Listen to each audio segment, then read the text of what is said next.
Saúdo a cada um de meus amados irmãos com a maravilhosa graça de nosso Senhor e Salvador Jesus Cristo. Amém, queridos? Queridos, neste dia, mais um dia de bênção e vitória, venho aqui com o objetivo, abençoados, de abençoar a vida de cada um de meus amados irmãos e irmãs em Cristo Jesus.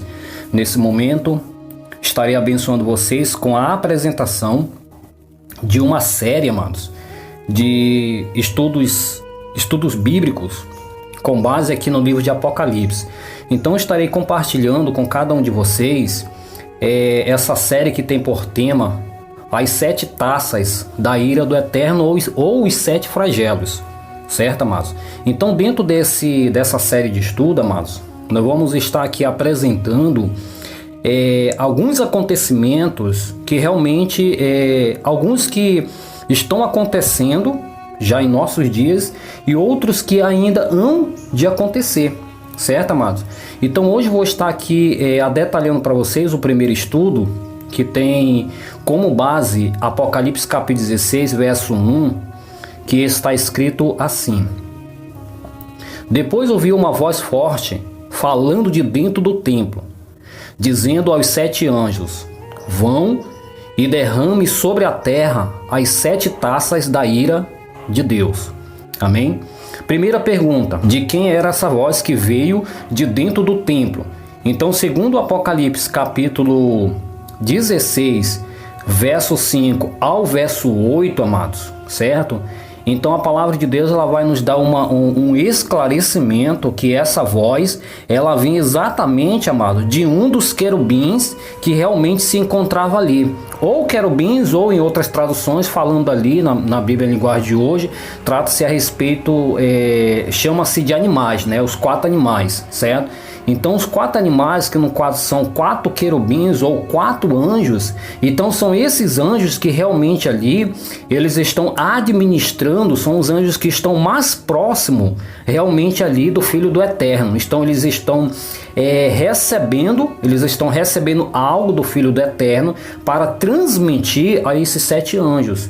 Então um desses anjos, olha só, então um desses anjos realmente ele começou a proclamar ou a pronunciar, né, de dentro do templo. Segundo, de onde vinha essa voz? Então, de acordo com Apocalipse 16, verso 1, vinha de dentro do templo.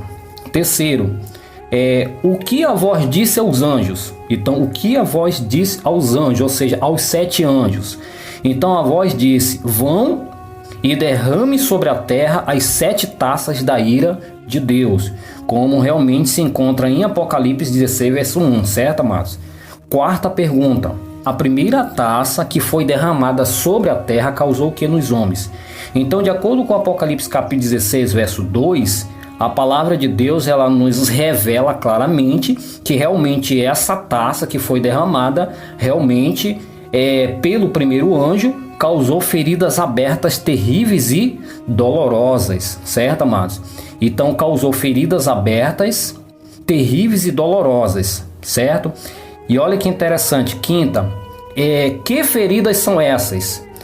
Então essas feridas, de acordo com Êxodo capítulo 9, verso 8 ao verso 11, certo, amado? Se trata das mesmas feridas, ou seja, da mesma praga que realmente foi derramado tanto nos egípcios como também nos animais dos egípcios, certo, amado? Trata a respeito dos tumores de úlceras, né? Então a mesma praga que foi derramada lá no Egito é exatamente a mesma praga que realmente é agora derramada por esse anjo. Os tumores de úlceras que realmente se abriram tanto nos egípcios quanto nos seus animais. Então, isso está registrado em Êxodo capítulo 9, verso 8 ao verso 11. Então ali quando você realmente fizer essa análise, você vai ter essa compreensão, certo? Então são as mesmas feridas. Sexta. Essa praga é para ser derramada sobre quem? Então essa praga é para ser derramada sobre quem? Então, de acordo com Apocalipse capítulo 16, verso 2, então essa praga ela é para ser derramada sobre os adoradores da besta. Então, sobre os adoradores da besta, certo, amados? Então essa praga ela tem o objetivo de atingir somente os adoradores da besta. E agora, entendendo um pouco mais, nós entramos aqui na sétima e última. Quem são essas pessoas? Ou seja, quem são esses adoradores? Então, de acordo com Deuteronômio capítulo 28, verso 15 ao verso 22, verso 27, verso 35 e 45, e o verso também 58 ao verso 61, todos na tradução na linguagem de hoje. Então, de acordo com esses textos bíblicos, nós vamos aí ter um esclarecimento que esses adoradores realmente da besta são exatamente aqueles que não obedecem aos mandamentos e às leis do Eterno. Então, aqueles que não obedecem aos mandamentos e às leis do Eterno, que se encontra registrado dentro deste livro sagrado, ou seja, dentro da palavra do Eterno ou dentro da Bíblia, são exatamente os adoradores da besta. Então, olha que interessante, amados. Então, nós, ou seja, fazendo análise, então esse derramar, tá entendendo? Esse derramar não quer dizer até então que o anjo ele derramou por completo essa primeira taça.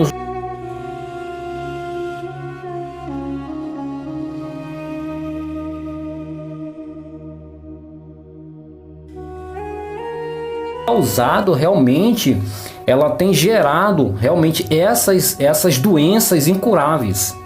Em quem? Exatamente nessas pessoas que por vontade própria decidiram a ser adoradores da besta, certo? Então, o que sucede automaticamente? Então, os adoradores da besta são aquelas pessoas que realmente não se importam com aquilo que está escrito dentro da palavra de Deus. São pessoas que não estão nem aí para mandamentos e leis que realmente procedem deste livro sagrado. Então, automaticamente, todas essas pessoas que não se importam, automaticamente elas passam a ser adoradores da besta. Então, ser adorador da besta não quer dizer simplesmente aquelas pessoas que são no sentido físico, né, que receberam o sinal, o sentido literal, não, da besta. Mas simplesmente, antes de acontecer o literal, amados, acontece primeiramente o espiritual. Então hoje as pessoas elas são marcadas com o selo da besta, tá entendendo? E automaticamente passam a ser adoradores da besta, exatamente no sentido espiritual, não simplesmente no sentido literal, porque as pessoas por não entender, ou seja, entendendo somente no sentido literal, acham que as pessoas só vão ser adoradores da besta quando elas forem marcadas com um chip sentido literal, ou seja, quando elas forem chipadas. Então quando elas forem chipadas, ali está a marca, o sinal. Então elas foram assinaladas com o sinal da besta e automaticamente elas vão passar a ser vão ser adoradores da besta. Não, mas antes disso acontecer, queridos, entra primeiramente o selo da besta no sentido espiritual. Então, no sentido espiritual, exatamente não se importar com aquilo que está escrito na palavra de Deus, não decidir ser obediente à palavra de Deus, porque a palavra de Deus ela mostra somente dois caminhos e ela mostra somente dois selos, né? O selo do Eterno e o selo da besta. Quem não recebe o selo do Eterno automaticamente vai estar recebendo o selo da besta, certo? E aquele selo da qual você receber, com certeza é aquele que você vai estar adorando, certo, amados? Então eu não quero me estender a mais, mas quero só aqui fazer esse fechamento com um texto esclarecedor que se encontra em Deuteronômio capítulo 28, versículo 45, que está escrito: todas essas maldições cairão sobre vocês e os perseguirão até os destruírem completamente, pois vocês não deram atenção ao que o Senhor nosso Deus disse e não obedeceram às leis e aos mandamentos que deu a vocês. Era o que eu acabei de explicar. É só um texto esclarecedor, amados, do que eu acabei de explicar para vocês, certo? Então receber o selo da besta, ser um adorador da besta, é exatamente isso. Simplesmente não decidir ser obediente ao que está escrito, não obedecer às leis e aos mandamentos. Então, por isso que lá no livro de Deuteronômio, né, a bênção ela é somente para aqueles que ouvem e obedecem à lei e aos mandamentos do Eterno. E aqueles que se rebelam, aqueles que ouvem essas leis e esses mandamentos, mas que não decide obedecer, automaticamente você vai ver ali uma pequena lista, né, de flagelos que realmente vai estar caindo sobre essas pessoas. E automaticamente essas pessoas, elas se colocam ao lado da besta. Certo, querido? Elas se colocam ao lado da besta. Elas já indicam que são adoradores da besta. Tá entendendo? E para os adoradores, com certeza há aqueles flagelos que estão no livro de Deuteronômio. Todos aqueles flagelos que estão registrados lá, resumidamente, eles estão programados para cair na vida daqueles que decidiram a ser adoradores da besta. Certo, queridos? E com certeza, logicamente, que mais para frente nós vamos estar detalhando sobre a questão, a questão da besta, né? Vamos estar aí detalhando para vocês, mas na medida do possível, né, quando o Senhor nos der essa oportunidade. Creio de coração que Jesus já abençoou vocês, né, nesta manhã de bênção e vitória. Esse aqui é o primeiro estudo. Se amanhã o Senhor me conceder a oportunidade, eu estarei passando para vocês o segundo estudo, certo? Porque no caso são 7 estudos, né? São 7 estudos. E na medida do possível, a cada dia, né, o Senhor me dando a oportunidade, com certeza eu vou estar aí abençoando vocês com esclarecimento da parte de nosso Senhor Jesus, me usando como instrumento, tá bom, queridos? Fica na paz de Jesus e espero vocês aí no próximo estudo.